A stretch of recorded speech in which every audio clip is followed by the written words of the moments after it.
झा। चलिए लिए चलता हूं आपको खबरों की ओर। हल्द्वानी में कांग्रेस ने हाथ से हाथ जोड़ो यात्रा निकाली। इस मौके पर हाथ जोड़ो यात्रा के उत्तराखंड प्रभारी अजय कुमार लल्लू, नेता विपक्ष यशपाल आर्य और हल्द्वानी के विधायक सुमित हदवेश समेत सैकड़ों की संख्या में कार्यकर्ताओं ने शिरकत की है। यह यात्रा स्वराज आश्रम से निकाली गई है। इस मौके पर अजय कुमार लल्लू ने बीजेपी पर हमला बोलते हुए कहा कि बीजेपी देश को बांटने का काम कर रही है। उन्होंने कहा है कि नफरत फैलाने का काम किया जा रहा है, उसी के विरोध में साथ ही समाज की एकजुटता का संदेश देने के लिए कांग्रेस हाथ से हाथ जोड़ो यात्रा निकाल रही है। नेता विपक्ष यशपाल आर ने कहा है कि जिस तरह से उत्तराखंड में बेरोजगारों को छला जा रहा है, लगातार भ्रष्टाचार बढ़ता जा रहा है, महिलाओं की सुरक्षा भी खतरे है, इन्हीं बातों को कांग्रेस इस यात्रा के माध्यम से जनता के बीच रख रही है। कांग्रेस विधायक ने कहा है कि सांप्रदायिक ताकतों से लड़कर देश को एकजुटता का संदेश का काम यह यात्रा के थ्रू की जाएगी।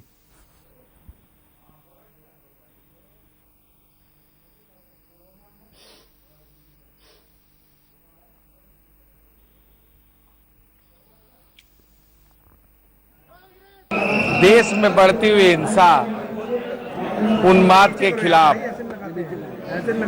आदरणीय राहुल गांधी जी ने कन्याकुमारी से लेकर कश्मीर भारत जोड़ो यात्रा लगभग 4000 किलोमीटर की दूरी को कांग्रेस पार्टी के कार्यकर्ताओं के साथ तमाम सामाजिक संगठन, तमाम राजनीतिक संगठन और बहुत सारे बुद्धिजीवियों के साथ एक यात्रा की, इसमें समानता हो, भाईचारगी हो, एकता हो, किसान, नौजवान, गांव, गरीब, शोषित, वंचितों की आवाज को हर मंचों से बढ़ती हुई महंगाई, गिरती हुई अर्थव्यवस्था के खिलाफ अपनी आवाज को बुलंद किया। मैं समझता हूं कि उसी के परिप्रेक्ष्य में आदरणीय राष्ट्रीय अध्यक्ष श्री मल्लिकार्जुन खड़गे जी के निर्देश पर पूरे देश भर में हाथ से हाथ जोड़ो यह कार्यक्रम गांव, गली, मोहल्ला, टोला, हर घर तक, हर बूथ तक संकल्प के साथ हम सब लोग इस यात्रा को उत्तराखंड लेकर हैं।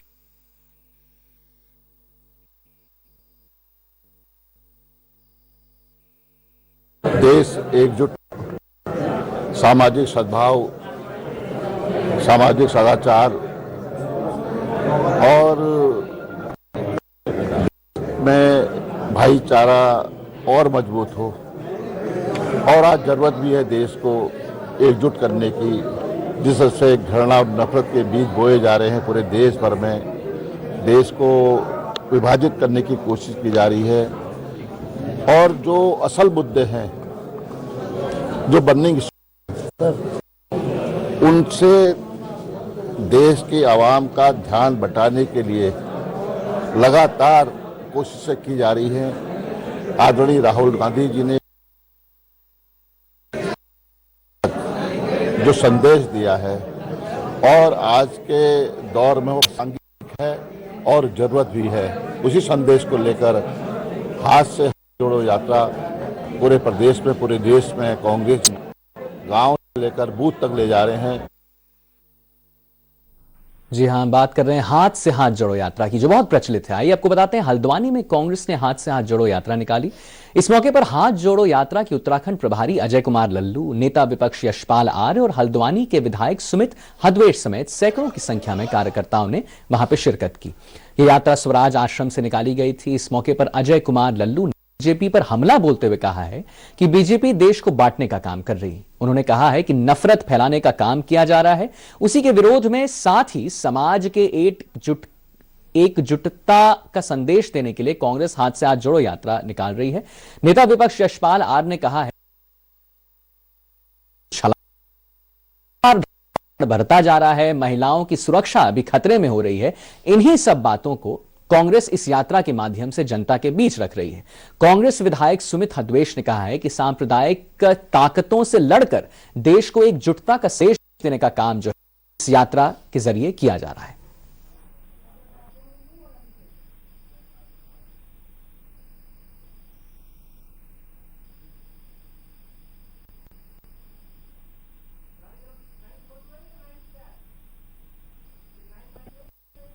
हल्द्वानी में आप देख सकते हैं विजुअल्स के थ्रू कि कैसे कांग्रेस के जो कार्यकर्ता हैं हाथ जोड़ो यात्रा निकाल रहे हैं।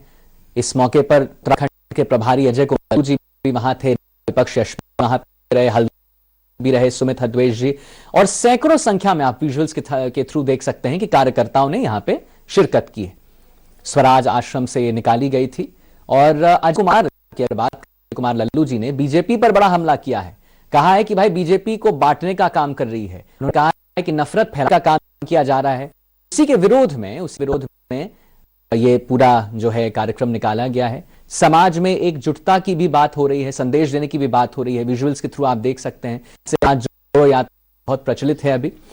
नेता विपक्ष यशपाल आर्य की अगर बात करें तो उन्होंने कहा है कि जिस तरह उत्तराखंड में बेरोजगारों को छला गया है, लगातार भ्रष्टाचार जो है वो बढ़ रहा है, महिलाओं की सुरक्षा की उन्होंने बात की कि खतरे में है। इन सब बातों को कांग्रेस इस यात्रा के माध्यम से जनता के बीच रख रही है, ऐसा वहां के जो लोग हैं, कार्यकर्ता हैं, उनका कहना है। कांग्रेस विधायक हद्वेश ने भी अपनी बात रखी है कि सांप्रदायिक ताकतों से कर देश को एकजुटता का संदेश देने का काम इस यात्रा के जरिए किया जाए। ये पूरा आप विजुअल्स देख लीजिए, आप समझ जाइए कि ये हो रहा है हल्द्वानी में।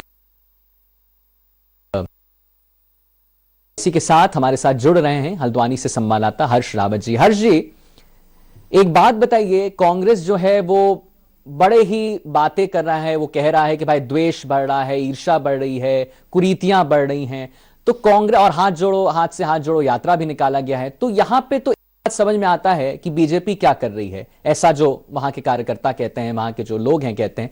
इसमें कांग्रेस क्या कर रही है? कांग्रेस का क्या प्लान है कि भाई वो जो कुरीतियां हैं, वो जो द्वेष है उसको आने का?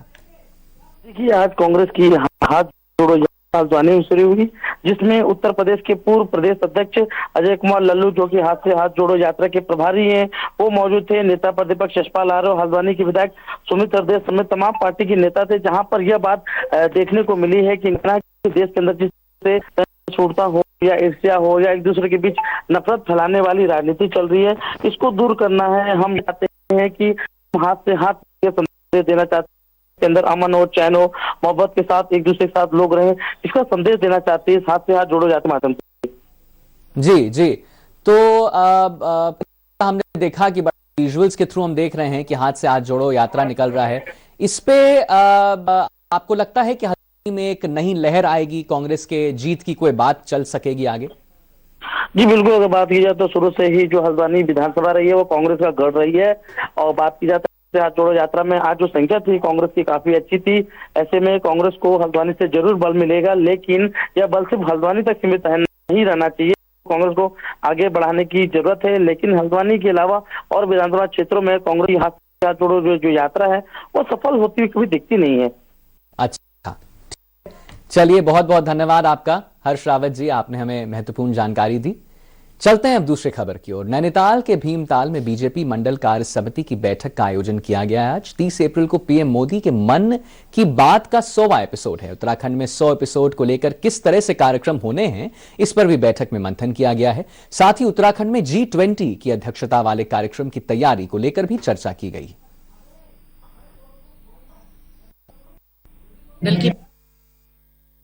दल की प्रथम कार्य समिति हुई है, जिसमें जी बैठक होती है और जिसमें भाजपा के विभिन्न जो आगामी कार्यक्रम होता है उसको लेके चर्चा की जाती है एवं उसको क्रियान्वित करने के लिए दिशा निर्देश किए जाते हैं।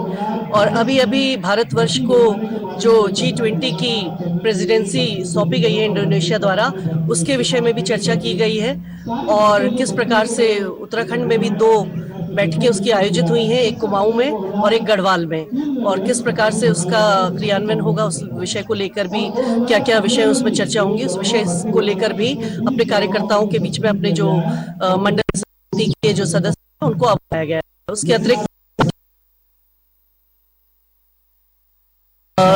एपिसोड 30 अप्रैल होना है और उसमें हमारी अधिक से अधिक लोगों की भागीदारी हो, ये भी सुनिश्चित किया जा रहा है, क्योंकि मन की बात कोई राजनीतिक कार्यक्रम नहीं है और ये सभी लोग इसमें सम्मिलित हो सकते हैं। इसको लेके भी अच्छी एक भागीदारी 100वें एपिसोड में सुनिश्चित हो, इसको लेके भी चर्चा की गई है। वहीं उत्तराखंड में 22 अप्रैल से शुरू हो रही 4 धाम यात्रा को लेकर सरकार ने तैयारियां शुरू कर दी हैं। इस बार पिछले साल की अपेक्षा रिकॉर्ड श्रद्धालुओं के आने की उम्मीद जताई जा रही है। इसलिए सरकार की अगर बात करें, सरकार धाम में हर रोज दर्शन करने वाले श्रद्धालुओं की संख्या में इजाफा कर सकती है। मंगलवार को सीएम की अध्यक्षता में इस पर मंथन किया जाएगा और उसी के बाद कोई फैसला लिया जाएगा। फिलहाल हम आपको बता दें कि इस बार हर बद्रीनाथ धाम में 18,000, केदारनाथ में 15,000, गंगोत्री में 9,000 और यमुनोत्री में 5,500 श्रद्धालुओं के दर्शन करने का प्रस्ताव भी रखा है।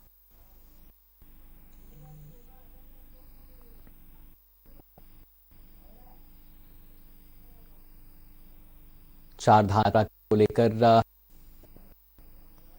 आप देख सकते हैं और उत्तराखंड में चार धाम यात्रा को लेकर पुलिस प्रशासन की अगर बात करें तो वो भी तैयार है। एडीजी लॉ एंड ऑर्डर का कहना है कि पिछले बार 70 पुलिस कर्मियों को पर्यटन पुलिस की ट्रेनिंग दी गई थी। इस बार पर्यटन पुलिस की संख्या भी बढ़ाई जा चुकी है और उनको 3 दिन की ट्रेनिंग दी जाएगी। पर्यटन पुलिस को हिंदी के साथ साथ बंगाली और तमिल सहित अन्य भाषाओं की ट्रेनिंग भी दी जाएगी।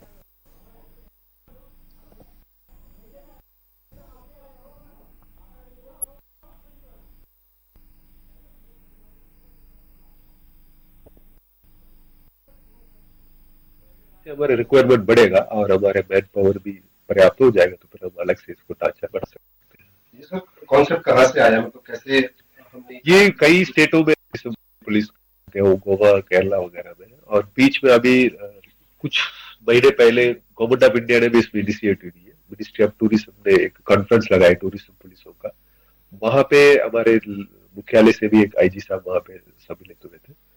तो वहां पे जो बेस्ट प्रैक्टिसेस है वह बाकी स्टेटों में वो हमारे साथ आए हुए हमारे पास शेयर, उसको भी हम स्टडी करके वो भी जो भी हम यहाँ पे लागू करा सकते हैं लागू कराएंगे। आपने कहा कि कुछ सिलेबस भी जो है वो आया भेजा गया। हाँ, वही जो उन्होंने बेस्ट प्रैक्टिसेस क्या चीजें हैं जो हम देख पा रहे हैं? Basically related industry soft skill है और आपने जानकारी टूरिज्म प्लेसेस का जो उत्तराखंड में जहाँ क्या जगह है उस पर क्या महत्व है उसकी जानकारी है, थोड़ा हिस्टोरिकल पर्सपेक्टिव है, ये सारा जानकारी उस पे सिलेबस।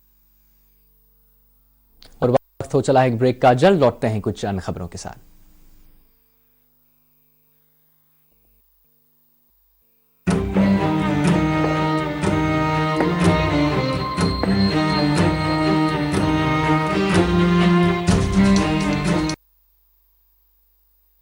चलते रहेंगे LIC के न्यू पेंशन प्लस के साथ अपनी पेंशन का प्लान, क्योंकि ये प्लान आपके फ्यूचर के लिए वेल करता है। इस प्लान में गारंटीड एडिशंस के साथ पेंशन पाने के कई ऑप्शंस भी हैं, so that you grow young and tension free. LIC, हर पल आपके साथ।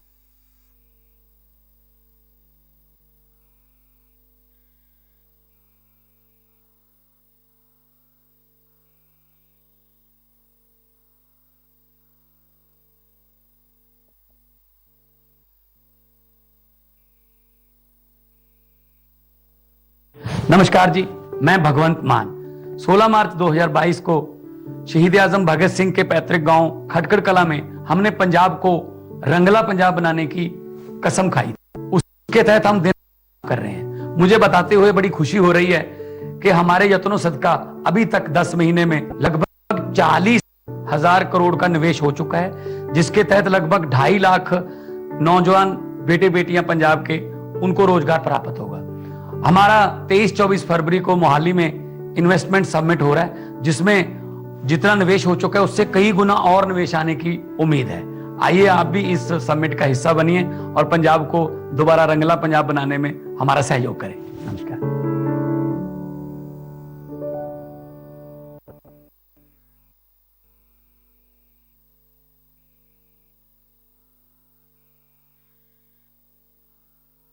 ब्रेक के बाद आपका स्वागत है। देहरादून रोजगार मेले का आयोजन किया गया। आपको बता दें कि मुख्यमंत्री आवास के मुख्य सेवक सदन में आयोजित कार्यक्रम में सीएम पुष्कर सिंह धामी और शिक्षा मंत्री धन सिंह रावत ने 5 विषयों में चयनित सहायक अध्यापकों को नियुक्त पत्र प्रदान किए। 5 विषयों में 14 से 31 सहायक अध्यापकों को नियुक्त पत्र दिए जा रहे हैं, लेकिन देहरादून में मुख्य सेवक सदन में हुए कार्यक्रम में सीएम धामी ने 150 सहायक अध्यापकों को नियुक्त प्रदान किए हैं। धामी ने इस मौके पर कहा, राज्य में छात्रों को प्रतियोगी परीक्षाओं की तैयारी के लिए मुख्यमंत्री उत्थान योजना का शुभारंभ किया जाएगा। उन्होंने कहा है कि राज्य के 270 विद्यालयों का चयन पीएम श्री योजना के अंतर्गत हुआ है, जिसमें विद्यालयों में पठन पाठन की सुविधा बढ़ाने के लिए करीब 2 करोड़ की धनराशि केंद्र सरकार दी है। इस मौके पर शिक्षा मंत्री धन सिंह रावत ने कहा कि कक्षा 6 से 12 तक के ऐसे छात्र जो 60% से ज्यादा अंक प्राप्त करेंगे उन्हें 600 से 3000 रुपए तक की स्कॉलरशिप भी दी जाएगी। इसके लिए जल्द ही मुख्यमंत्री मेधावी छात्रवृत्ति योजना शुरू भी करेंगे।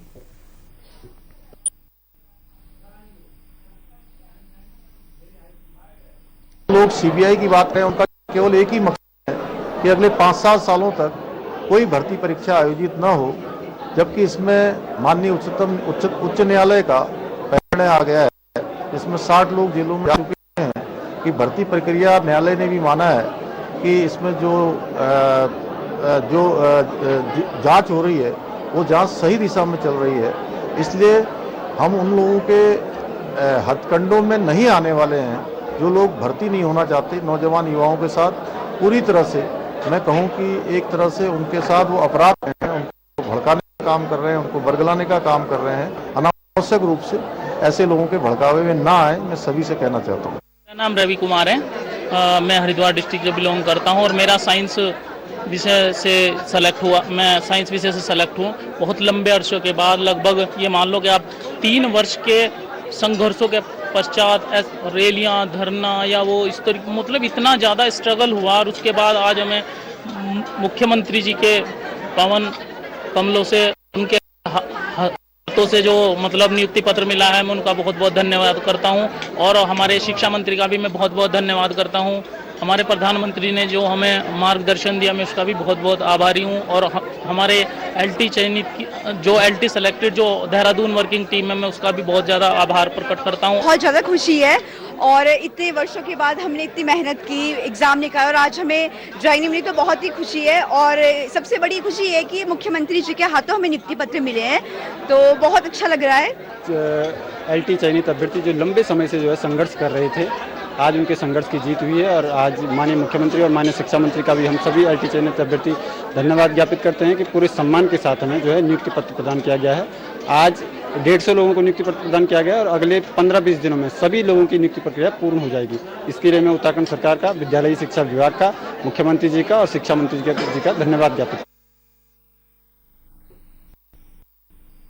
रोजगार मेले में नियुक्त पाए अध्यापकों को भी पीएम मोदी ने, जी हां, पीएम मोदी ने भी अपना संदेश दिया है। वीडियो कॉन्फ्रेंस के जरिए पीएम मोदी ने रोजगार मेले को संबोधित किया है। पीएम मोदी ने कहा है कि नियुक्त पत्र प्राप्त करने वाले युवाओं के लिए आज का दिन नई शुरुआत का दिन है। उन्होंने कहा है कि ये न केवल जीवन को बदलने का अवसर है, बल्कि समग्र बदलाव के लिए एक माध्यम भी है। नियुक्ति पाने वाले युवा शिक्षा क्षेत्र में अपना सेवा देंगे। पीएम मोदी ने कहा है कि नई शिक्षा नीति भारत के युवाओं को नई सदी के लिए तैयार कर रही है। उन्होंने कहा है कि केंद्र और राज्य सरकार की निरंतर यही प्रयास है कि आगे बढ़ने के लिए सही माध्यम को सरल बनाने के लिए हर युवा को उसकी रुचि के अनुसार नए अवसर मिले। हम आपको बता दें कि पीएम मोदी ने कहा है कि पुरानी कहावत पहाड़ की जवानी और पहाड़ की पानी पहाड़ के काम नहीं आता, इस धारणा को बदलना होगा।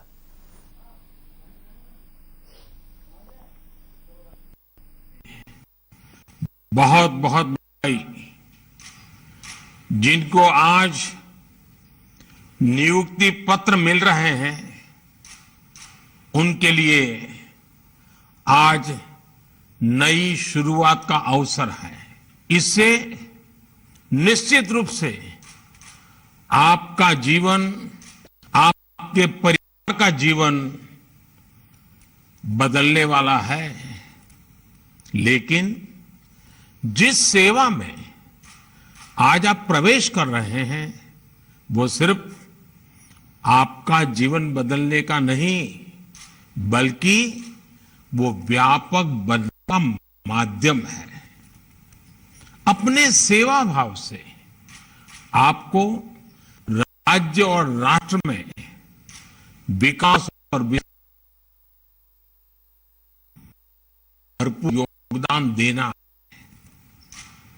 आप में से तो अधिकतर साथी शिक्षा के क्षेत्र में सेवा देने वाले हैं।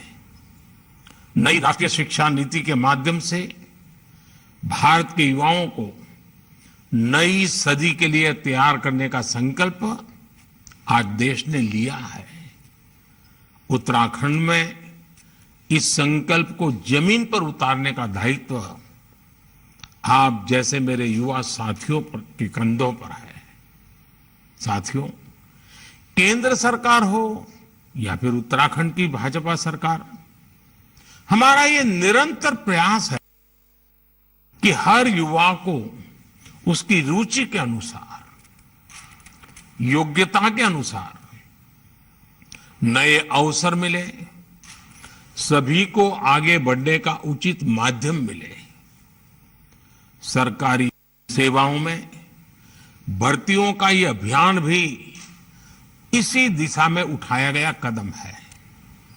बीते कुछ ही महीनों में केंद्र सरकार ने देश के लाखों युवाओं को नियुक्ति पत्र दिए हैं। पूरे देश के अंदर माननीय प्रधानमंत्री आदरणीय नरेंद्र मोदी जी के नेतृत्व में अगले वर्षों में 10 लाख जो नौकरियों के दिए जाने का संकल्प लिया है, उसी क्रम में उत्तराखंड के अंदर भी हमारे यहाँ जो भी पद रिक्त हैं उन सभी के कैलेंडर आयोगों ने जारी कर दिए हैं और जो अभी अन्य पद हैं उन पर भी जल्दी जल्दी भर्ती की प्रक्रिया प्रारंभ होगी। अध्याचन भेजे जाएंगे, आयोग को उन पदों की रिक्तियों की सूचना भेजी जाएगी और हमारा प्रयास है कि तेजी से सभी भर्तियां हों और इसी प्रकार से जो हमारे रोजगार मेले हैं वो आयोजित किए जाएं। और मैं सभी नौजवान युवा भाई बहनों से सबसे कहना चाहता हूं कि सभी लोग अपनी जो परीक्षा की तैयारियां हैं उन परीक्षाओं की तैयारियां करें और सभी समय पर भर्ती परीक्षाएं आयोजित की जाएंगी। और हमारे साथ जुड़ रही हैं सहारा समय की एसोसिएट एडिटर ज्योत्सना। ज्योत्सना जी, एक बात बताइए, पीएम मोदी प्रधानमंत्री कह रहे हैं कि नियुक्ति पत्र जो के बाद सफल बन जाएगा जीवन जो है लोगों का, ये क्या है, कैसे बनेगा, ऐसे विस्तार में हमारे दर्शकों को बताएं एक बार।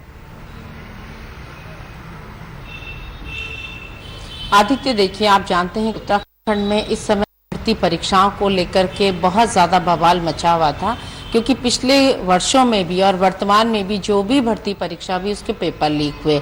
ऐसे में युवा कहीं ना कहीं हतोत्साहित था, निराश था, मायूस था कि वो बहुत मेहनत करता है और परीक्षा देता है, लेकिन कुछ लोगों की वजह से वो पेपर निरस्त हो जाता है। यानी कि नकल माफिया हावी था, लोग पेपर खरीद रहे थे कुछ लोग, और जिस वजह से सारे सिस्टम भी एक बहुत बड़ा क्वेश्चन मार्क था। और अभी तक अगर मैं कहूं कि यूके SSSC की बात करें या राज्य लोक सेवा आयोग की बात करें, दोनों की भर्ती परीक्षाओं में लगभग 60 लोगों की अरेस्टिंग भी हो चुकी है, कई लोग जेल में हैं, कुछ लोगों को जमानत भी मिली है।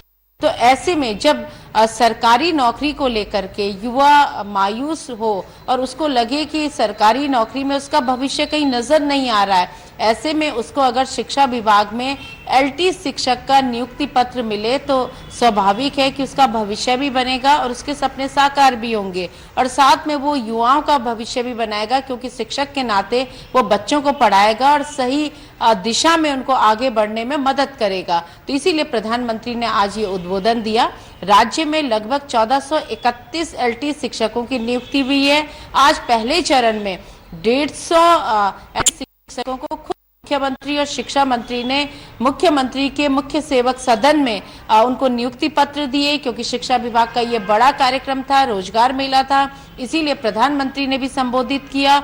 मुख्यमंत्री ने खुद खुशी जाहिर करते हुए कहा कि उन्हें अच्छा लग रहा है और बेहद खुशी का मौका है कि जब वो सरकारी नौकरी और वो भी शिक्षा विभाग की यहाँ पर युवाओं को पत्र हुआ भी काफी आए। आपने देखा होगा कि वो बता रहे थे कि 3 साल बाद 4 साल बाद उनका सपना पूरा हुआ है और वो एज ए शिक्षक अब शिक्षा विभाग में अपनी सेवाएं दे पाएंगे। उससे बड़ी बात आदित्य ये है कि एक जो कुहासा था यहाँ पर, उसके बीच कहीं ना कहीं उम्मीद की, आशा की जो किरण है वो साफ अब युवाओं को दिखाई देने लगेगी कि ऐसा नहीं है कि पूरा सिस्टम खराब है, कुछ चीजें पारदर्शी तरीके से हो रही हैं। नए नकल कानून के बाद बहुत सारी चीजों में लगाम लगी है और सरकार की जो एक पहल है कि युवाओं को रोजगार मिले और वो भी पारदर्शी तरीके से, यानी कि जो सरकारी नौकरी मिले उसमें कहीं भी कोई कोताही ना हो, तो उसकी तरफ को सरकार के कदम अब बढ़ने लगे हैं। हालांकि जो डगर है वो बहुत आसान नहीं है, क्योंकि इतने सारे इब्बड़ जुड़े हुए हैं, तो ऐसे में आगे बढ़ना उतना ही कठिन है।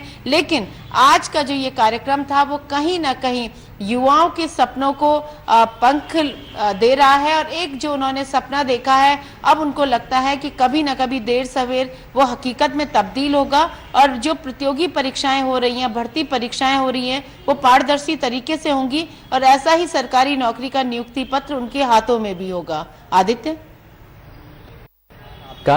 हमें महत्वपूर्ण जानकारी दी है ज्योत्सना जी। सभी बात आपने बताई कि कैसे युवाओं को जो है हेल्प करेगा। आपने बताया कि वो छात्र जो जेल में है या जो एक कुरीतियों वाला एक अभी जो चल रहा था उससे भी निकलने में कैसे हेल्प करेगा। बहुत धन्यवाद। आइए अब रुख की ओर। रुड़की के एक पटाखा गोदाम में आग लगने से 3 लोगों की मौत हो गई है, जबकि 2 लोगों की हालत गंभीर बताई जा रही है। आपको बता दें कि घायलों को अस्पताल में भर्ती कराया गया है। घटना की अगर बात करें तो घटना की जानकारी लगते ही मौके पर अफरा तफरी मच गई। हरिद्वार के एसपी अजय सिंह, सीओ रुड़की पल्लवी त्यागी और सीओ मंगलौर पंकज गलोरा मौके पर पहुंचे। पुलिस और फायर ब्रिगेड की टीम ने मशक्कत के बाद आग पर काबू पाया। पटाखे का ये गोदाम पंचायती धर्मशाला के पास था, जिसमें सोमवार सुबह अचानक आग लग गई। बताया जा रहा है कि गोदाम के अंदर 5 लोग मौजूद थे, जिसमें 3 लोग की मौत हो गई है, जबकि 2 लोगों की हालत गंभीर हुई है। एसपी का कहना है कि पूरे मामले की जांच के आदेश दे दिए गए हैं। आवासीय क्षेत्र में पटाखों का गोदाम कैसे बनाया गया है, इस पर चर्चा की बात हो रही है। ये चर्चा का विषय है।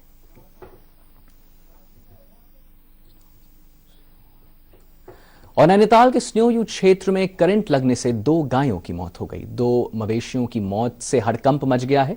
मवेशियों की स्वामी भावना कार्की ने विद्युत विभाग पर लापरवाही का आरोप लगाया है। उन्होंने कहा है कि इस बाबत जब बिजली दफ्तर में फोन किया तो घटना के बाद जानकारी जब इसके बारे में दी गई तो कोई भी अधिकारी मौके पर नहीं पहुंचा। उल्टे उन्होंने धमकाया और कहा कि चाहे जाओ, जहां भी जाओ, शिकायत कर लो। उधर विभाग के जूनियर इंजीनियर विक्रम विष्ट का कहना है कि उन्हें फोन पर सूचना मिली थी, उन्होंने लाइन को शट डाउन करा दिया था। विक्रम विष्ट ने आशंका जताई है कि गाय ने पोल से रगड़कर खुजली की होगी, इसी दौरान उसे करंट लग गया होगा और उसकी मौत हो गई।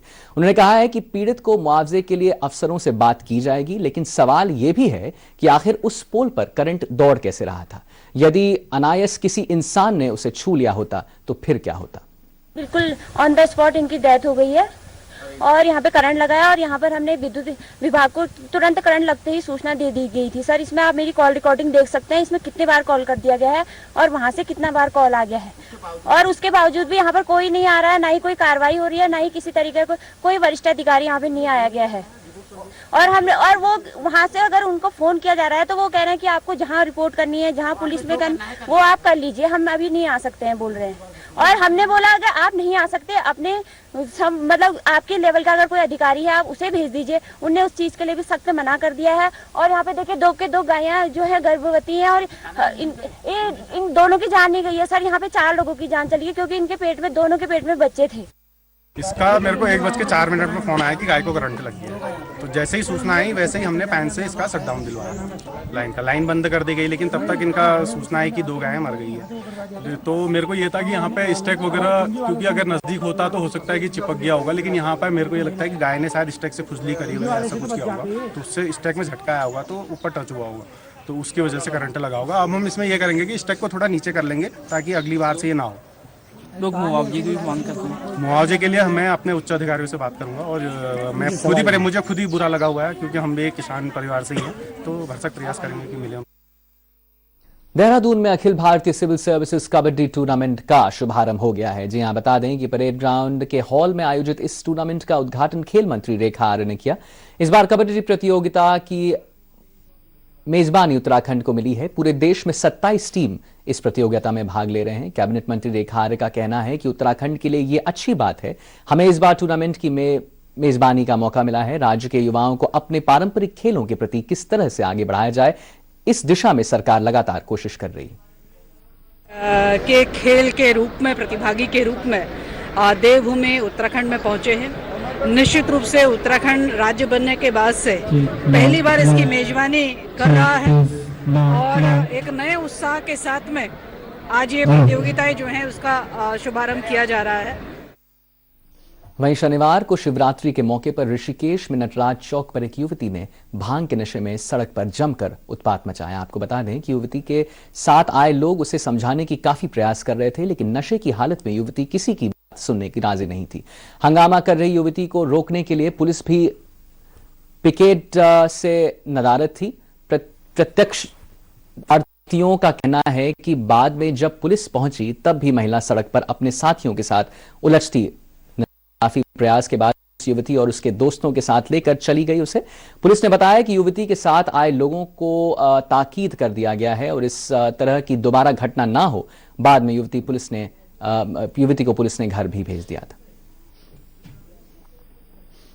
और फिलहाल बुलेटिन में अभी बस इतना ही, लेकिन सहारा समय पर उत्तर प्रदेश और उत्तराखंड की खबरों के अलावा आप देश दुनिया की ताजा तरीन भी खबरें देख सकते हैं। लॉग ऑन कर सकते हैं, हमारी वेबसाइट है www.samaylive.com।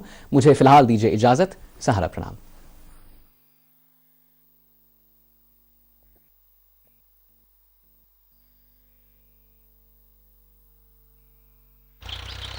पंजाब, जिसे भारत का फुटबॉल कहा जाता है, देश में हरित क्रांति लाने वाली भूमि अब तेजी से भारत के औद्योगिक केंद्र के रूप में परिवर्तित हो रही है। मेहनती और उद्यमशील पंजाब ने पहले ही अपनी स्थिति मजबूत बना ली है। कपड़ा, खाद्य प्रसंस्करण, फार्मास और ऑटो कंपोनेंट उद्योग में पंजाब भारत का सबसे बड़ा साइकिल निर्माता भी है। आज पंजाब में सर्विस इंडस्ट्री में तेजी से अवसर बढ़ रहे हैं, खासतौर पर आईटी, शिक्षा, स्वास्थ्य सेवा, पर्यटन और हॉस्पिटैलिटी में। इसने एक निवेशक अनुकूल सिस्टम विकसित किया है जो व्यापार करने में आसानी सुनिश्चित करने के लिए उत्कृष्ट ढांचागत और संस्थागत समर्थन प्रदान करता है। पंजाब एक विंडो है जो राज्य में निवेश की सुविधा और प्रत्येक निवेशक को पूर्ण सहयोग प्रदान करता है। रेगुलेटरी मंजूरी से लेकर वित्तीय सहयोग तक। इतना नहीं, राज्य में उत्पादन के अनुकूल सभी सुविधाएं मौजूद हैं।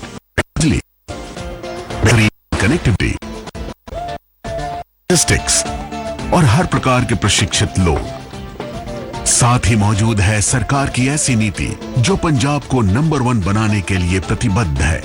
सपना आपका, संसाधन हमारे। Invest in Punjab, invest in the best.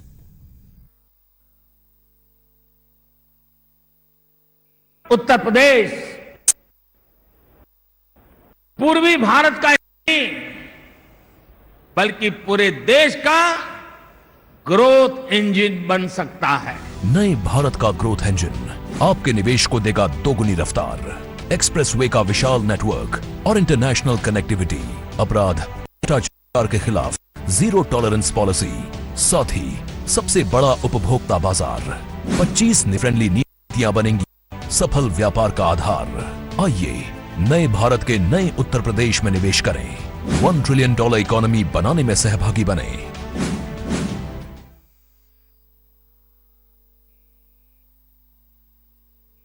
नमस्कार जी, मैं भगवंत मान। 16 मार्च 2022 को शहीद आजम भगत सिंह के पैतृक गांव खटकड़ कला में हमने पंजाब को रंगला पंजाब बनाने की कसम खाई थी। उसके तहत दिन रात काम कर रहे हैं। मुझे बताते हुए बड़ी खुशी हो रही है कि हमारे यत्नों सदका अभी तक 10 महीने में लगभग 40,000 करोड़ का निवेश हो चुका है, जिसके तहत लगभग 2.5 लाख नौजवान बेटे बेटियां पंजाब के उनको रोजगार प्राप्त होगा। हमारा 23-24 फरवरी को मोहाली में इन्वेस्टमेंट समिट हो रहा है, जिसमें जितना निवेश हो चुका है उससे कई गुना और निवेश आने की उम्मीद है। आइए आप भी इस समिट का हिस्सा बनिए और पंजाब को दोबारा रंगला पंजाब बनाने में हमारा सहयोग